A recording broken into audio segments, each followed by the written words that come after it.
So now that the Fujifilm X-T4 was released not too long ago in late 2022, there are probably a lot of people wondering if it's still worth buying its predecessor, the Fujifilm X-T4. And today I'm going to tell you if it is still worth buying the Fujifilm X-T4 in 2023. So here's what I'm going to do. I'll split the video into two different categories. First of all, I'm going to talk about different cameras in general and the advantages of Fujifilm cameras, and then I'm going to go a little more in depth on Fujifilm cameras and why you should choose the X-T4 or another camera for that sake. There are of course a lot of good camera brands out there, and Fujifilm is definitely no exception to that, but one maybe wonders why you should buy an APS-C camera in a full-frame world. I think there are a couple of questions you should ask yourself before buying into a camera system. Alright, I'm out here today in a local forest I haven't been to in quite a while, probably a month and a half or so, maybe 2 months. I've been here in summer this year quite a lot, got some, I think cool pictures. They weren't my favorite. It was definitely interesting to shoot here because they have a lot of elevation. It's like a little valley. But yeah, I'm just trying to frame up the same compositions I shot in summer and see how they work in winter without fog, without snow, nothing. Yeah, let's just see.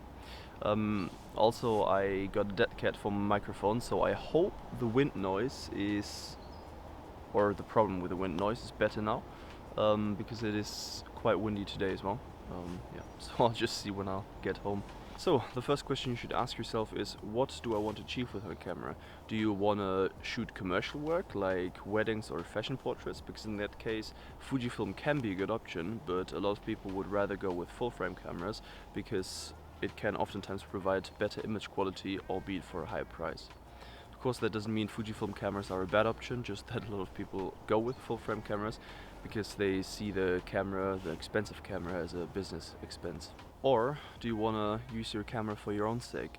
Maybe you want to go out and shoot landscape, woodland photography, or maybe you want to do street photography, or when you travel you want to take your camera and do some travel photography. And in that case, the Fujifilm X system might be the right camera system for you. The mix of relatively affordable high quality glass for the Fujifilm X system, as well as the hands-on feel on a lot of Fujifilm cameras due to the ISO and shutter speed dials, as well as the aperture ring on a lot of cameras, in my opinion makes the Fujifilm X system one of the best enthusiast camera systems out there. So depending on what Fujifilm X system camera you get, it is usually lighter and more compact than its counterparts from the full frame systems. But the biggest weight and size difference, I think, comes from the Fujifilm lenses, and that honestly shows in a lot of different aspects. When you're traveling, for example, you usually want to pack light as you're walking outside for maybe the entire day, but also you want a small and compact camera because you don't want to draw too much attention to yourself. The same of course applies to street photography, where the size of the camera might be the most important part of the camera, of course, not the photograph. Because you are just more inconspicuous with a smaller camera, and you're able to get more candid shots that you probably wouldn't get with a big and bulky full-frame camera. And then there is of course landscape photography, where it can be quite straining on your body if you're walking around with a heavy backpack with heavy full-frame lenses as well as the camera the entire day.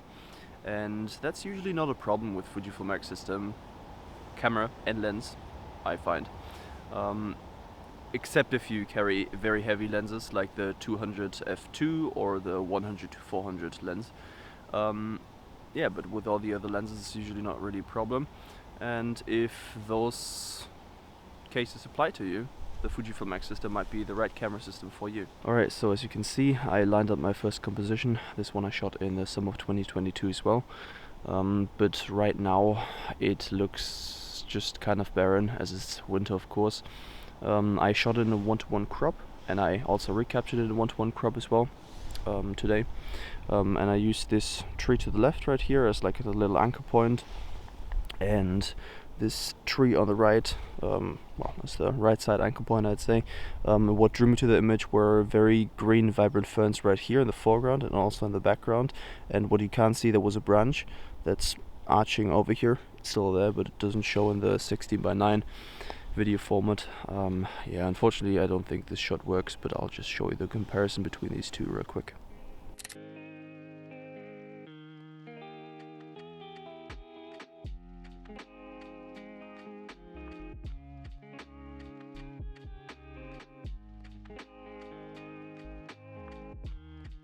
Now I will go a little more in depth and compare the Fujifilm X-T4 with its predecessor, the X-T3, and its now successor, the X-T5.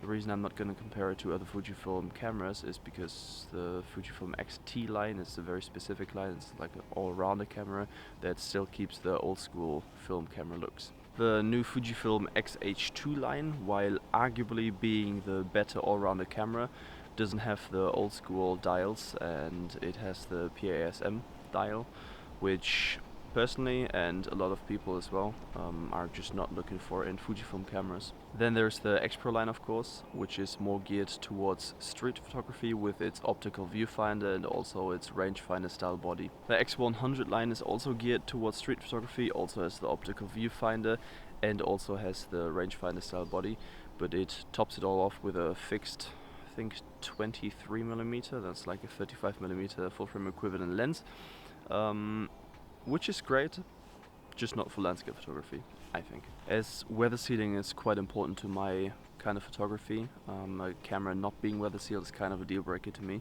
so that's why I only really seriously considered the XT line to be my main camera for my landscape photography, of course. That doesn't mean I won't pick up another X-System camera in the future, maybe, because arguably some of them are better or more geared towards certain scenarios than the XT line. So now to the comparison between the X-T3, 4 and 5. First of all, I'm going to tell you about the improvements that the X-T4 made in comparison to its predecessor, the X-T3. Probably the biggest change that is that they added the in-body image stabilization, which helps you shoot and capture images handheld, even in darker conditions. And what they also did, they went away from the articulating, like, three-way tilting screen, and they now went with a flippy screen that you can turn in any direction imaginable. A newer and bigger battery was added as well, which improved your use time by about 50%, which basically means on the X-T3 you're able to shoot about 400 images, and now on the X-T4 you're able to shoot about 600 images. And lastly, they added a very handy switch to switch between photo and video mode, and that means you don't have to redo all your settings.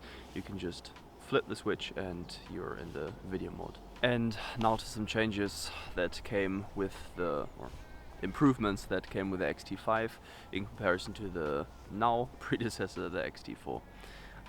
First of all, they added a new sensor, which means now you get 40 megapixels. It's a 40 megapixel X-Trans sensor in comparison to the previously used 26 megapixel sensor on the X-T3 and X-T4. As well as they added a new processor, which basically means you have faster write speed, all of that stuff.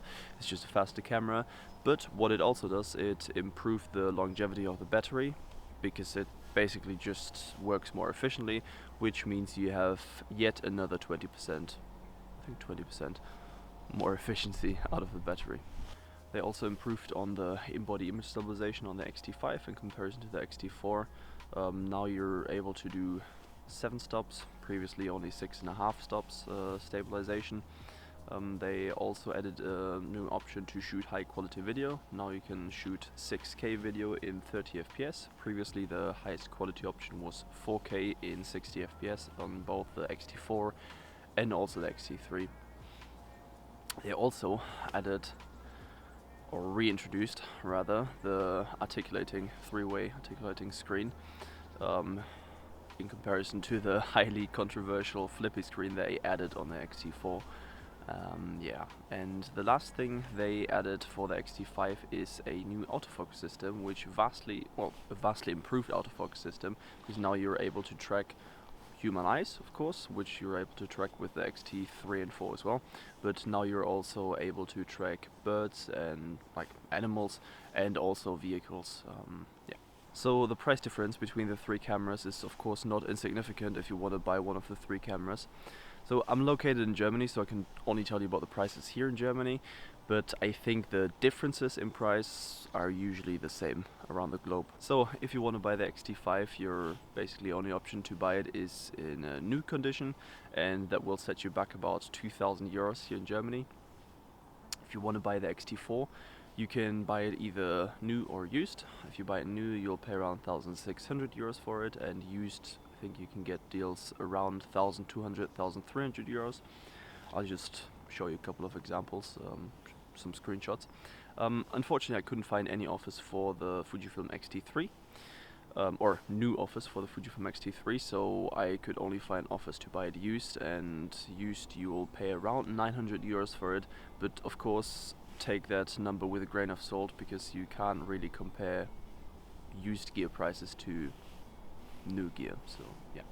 Now, if you don't have any X-System lenses yet, I would definitely recommend you look for a deal with either the 18 to 55mm lens or the 16 to 80mm lens, because both of them are very high quality glass for a very affordable price, and if you buy it in the kit, you'll get it even cheaper. Now, being done with the comparison between the X-T3, 4 and 5, I will tell you why even today I would go with the X-T4 instead of the two other cameras. So probably the biggest reason I would go with the X-T4 instead of the two other cameras is a reason I both love and hate the X-T4 for.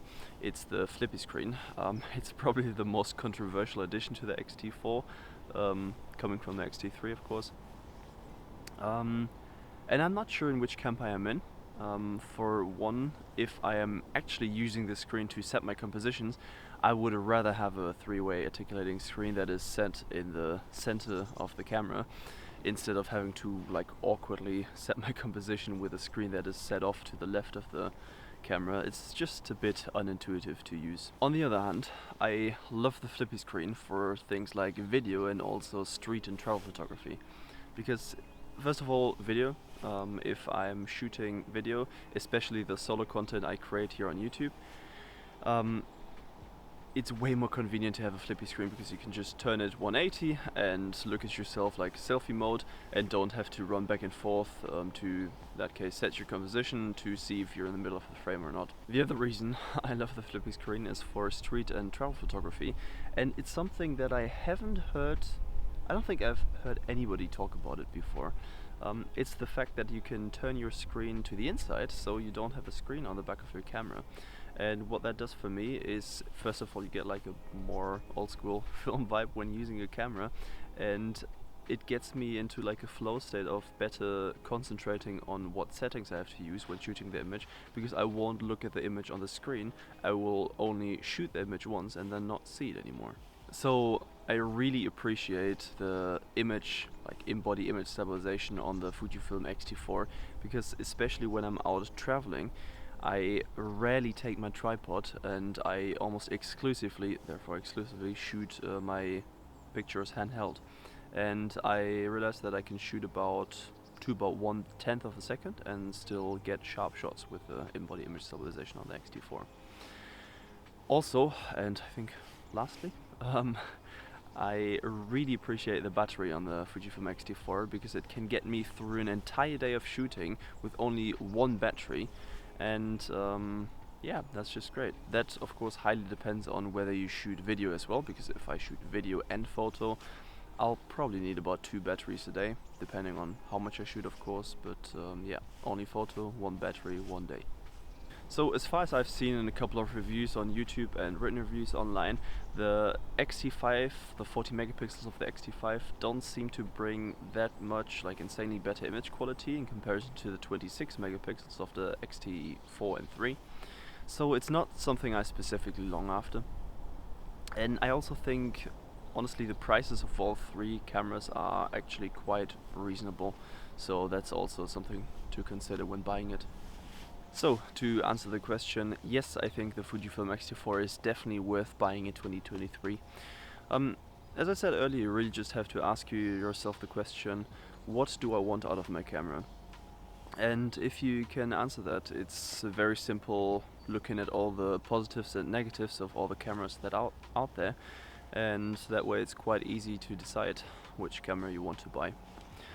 Personally, as I've owned the Fujifilm X-T4 for I think now almost 2 years, I can say that I'm very happy to have gone with the Fujifilm X system, and especially with the X-T4. I hope I have helped you with this video, giving you a little more insight into if the Fujifilm X-T4 is still worth it, or in general what camera you are looking for, may that be Fujifilm or not.